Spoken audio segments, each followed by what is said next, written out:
हिंदू धर्म में होली का त्यौहार प्रमुख त्योहारों में से एक है। 2 दिनों तक चलने वाले इस पर्व में पहले दिन होलिका दहन किया जाता है और अगले दिन रंग वाली होली खेली जाती है। हिंदू पंचांग के अनुसार फाल्गुन मास की पूर्णिमा तिथि को होलिका दहन किया जाता है, जिसे छोटी होली के नाम से भी जानते हैं।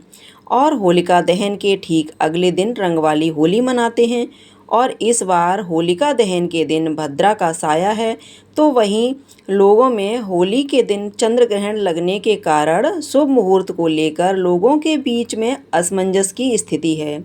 तो चलिए आपको बताते हैं होलिका दहन का शुभ मुहूर्त क्या रहेगा और रंग वाली होली के दिन कौन कौन से शुभ योग बन रहे हैं। चंद्र ग्रहण का समय कब से कब तक रहेगा।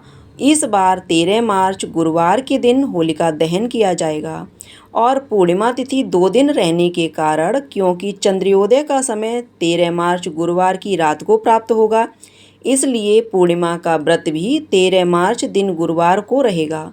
और अगले दिन यानी 14 मार्च दिन शुक्रवार को पूर्णिमा का स्नान दान किया जाएगा और रंग वाली होली भी खेली जाएगी। पूर्णिमा तिथि प्रारंभ होगी 13 मार्च गुरुवार को सुबह 10:36 से, जिसकी समाप्ति होगी 14 मार्च दिन शुक्रवार को दोपहर 12:30 पर।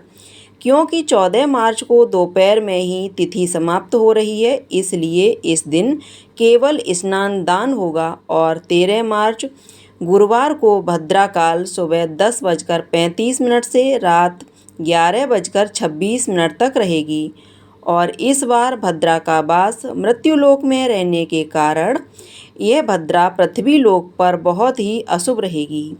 यही कारण है कि भद्रा काल में पूजा पाठ या होलिका दहन भी नहीं किया जाएगा।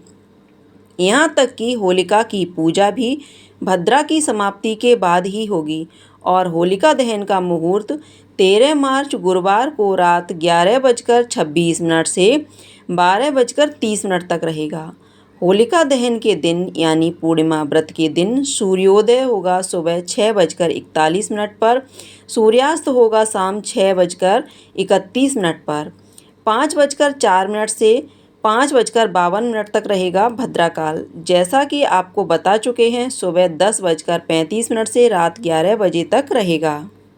और प्रातःकाल पूजा का मुहूर्त सुबह 5:21 से 6:33 तक रहेगा। ध्यान रखिएगा, इस दिन भद्रा लगने से पहले जो भी पूजा पाठ इत्यादि है आप कर लीजिएगा। पूजा मुहूर्त रहेगा शाम 6:26 से 7:41 तक। शाम की पूजा का समय रहेगा 6:26 से 6:50 तक। चंद्रोदय होगा शाम 5:56 पर। शाम को चंद्रोदय होने पर व्रत खोल लेते हैं, लेकिन इस बार क्योंकि भद्रा भी लग रही है और भद्रा के समय पूजा की करना या पूजा पाठ करना या फिर व्रत खोलना भी अशुभ मानते हैं, तो ऐसे में लोग भद्रा काल की समाप्ति के बाद व्रत खोल सकते हैं। और जहाँ पर भी होलिका जलाई जाती है, वहाँ पर पहले होलिका की पूजन सामग्री अर्पित की जाती है। होलिका दहन से पहले बरूले, बतासे आदि अर्पित किए जाते हैं। वैसे तो भद्रा काल की समाप्ति के बाद ही होलिका की पूजा करनी चाहिए। अगर आपके लिए बहुत ज़्यादा ज़रूरी हो तो भद्रा लगने से पहले आप गुरुवार को सुबह ही होलिका की पूजा कर सकते हैं, फिर रात को शुभ मुहूर्त में होलिका दहन कर सकते हैं। और 14 मार्च शुक्रवार को यानी रंग वाली होली के दिन, जिस दिन पूर्णिमा का स्थानांतरण रहेगा, उस दिन प्रातःकाल पूजा मुहूर्त 5:20 से 6:32 तक रहेगा। इस समय आप स्नान दान भी कर सकते हैं। और अभिजीत मुहूर्त दोपहर 12 से 12:59 तक रहेगा। राहु काल सुबह 10:30 से दोपहर 12 बजे तक रहेगा। होली का पूजन का समय 1 लोटा जल, कुमकुम, अक्षत, पुष्प, कच्चा गुड़, सूत, साबुत हल्दी, मूंग, बतासे, गुलाल और नारियल से पूजन करना चाहिए। सूर्यास्त के बाद जो भी शुभ मुहूर्त होता है, उसे शुभ मुहूर्त में होलिका में अग्नि प्रज्वलित की जाती है। और होलिका में अग्नि प्रज्वलित करने से पहले, होलिका दहन करने से पहले होलिका की पूजा की जाती है।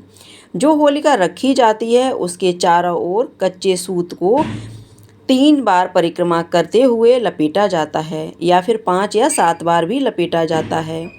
फिर लोटे का शुद्ध जल और अन्य पूजन की जो भी सामग्री होती है, एक-एक करके होलिका को समर्पित की जाती है। कुमकुम, अक्षत और पुष्प का पूजा में उपयोग किया जाता है। सुगंधित फूलों का प्रयोग कर 5 उपचार विधि से होलिका का पूजन करके पूजन के बाद जल से अर्घ दिया जाता है। होलिका पूजन के समय एक कच्चे आम, नारियल, साथ में धान, उड़द, गेहूँ, मूंग, चना, जौ, चावल आदि और इनके अलावा आप अबीर, गुलाल भी होलिका में अर्पित करें। आपने अपने विरोधियों को शांत करना चाहते हों तो उनके नाम से लौंग का एक जोड़ा जलती हुई होलिका में प्रज्वलित करें। ऐसा करने से विरोधी शांत होते हैं और उनसे आपको किसी प्रकार का कोई भय नहीं रहता है।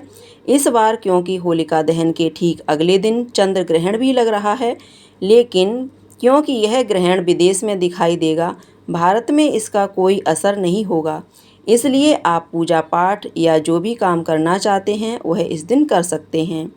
ध्यान रहे, होलिका दहन के बाद होलिका दहन की जो राख होती है उसे अपने घर में लाकर जरूर रखना चाहिए। सभी लोगों को अपने माथे पर तिलक लगाना चाहिए, इससे बुरी नज़र नहीं लगती है।